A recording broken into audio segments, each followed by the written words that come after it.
We are grateful for your time. And just to start, with the opportunity for people to hear from the best leader I know, what qualities do you most look for in a leader? And what qualities do you most value?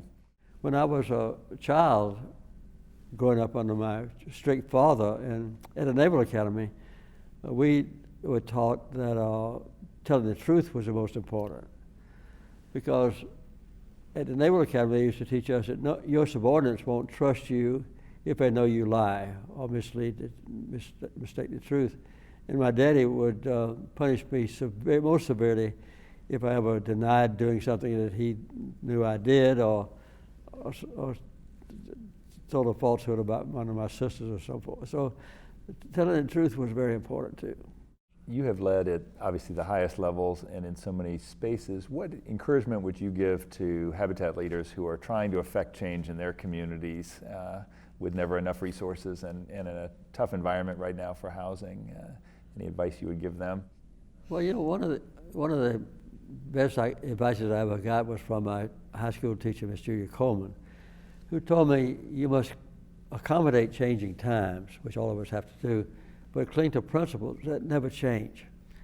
And each one of us during our lifetime, sometimes evolutionary, sometimes in a revolutionary way or instantaneously, decides on a principle in our life that we're going to maintain.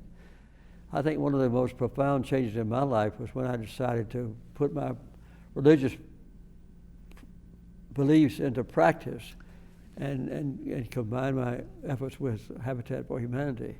And that's the best way I know to treat everybody the same, and also to help poor people and to show the essence of leadership. What first led you to Habitat, and maybe even more so, what keeps you coming back? Well, I think the thing that led us to Habitat was just proximity, because in America, it's just 9 miles from Plains, is where Habitat had headquarters. And so we had a lot of Habitat volunteers and executives to come over to my Sunday school classes at Maranatha Baptist Church. And I got to know them and admired them, and I learned slowly and surely what they wanted to do and what they were actually doing. And I saw then that the best way for me to try to put my religious faith into practical benefit to others was through Habitat. We all are taught with a common commitment that we should treat everybody equally and try to help the poor people who are in need to have a better way to life. And the best way for a poor person to have a better way of life is to get out of a substandard housing and to be able to live and to raise a family within a decent home. And that's what Habitat has done very, very successfully. I think if I had to just say one thing out of many, it would be the emotion that we feel at the end of every Habitat project when we see a family who has lived in a destitute housing project and paid high rent and been ashamed of, children have been ashamed to come home and bring friends and see them have a decent and attractive home. And I think this has been the main thing that's kept us coming back. It's just a matter of seeing in a very practical way how our small effort personally and the leadership God has granted us to attract other people to join us and to see the gratification there.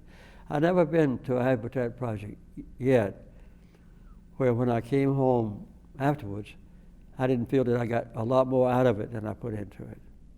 And that, I think almost every Habitat volunteer that I've talked to says the same thing. If they don't agree with me, they probably don't talk to me. But yeah, I think that's the main thing. You get so much out of Habitat. Everybody's working hard, and some rich, some poor, some expert builders, some novices, but everybody working on the same project. And seeing the goal achieved is another great thing. So I think that that has been a very gratifying thing for me to see how so many people around the world now benefit from the dedication of, I guess, millions of of Habitat volunteers who put in money and who put in time and effort and dreams and hopes and so forth and prayers to make Habitat a success. And that cumulative wave of beneficent feeling appeals to individuals and to the collective group that are involved in it.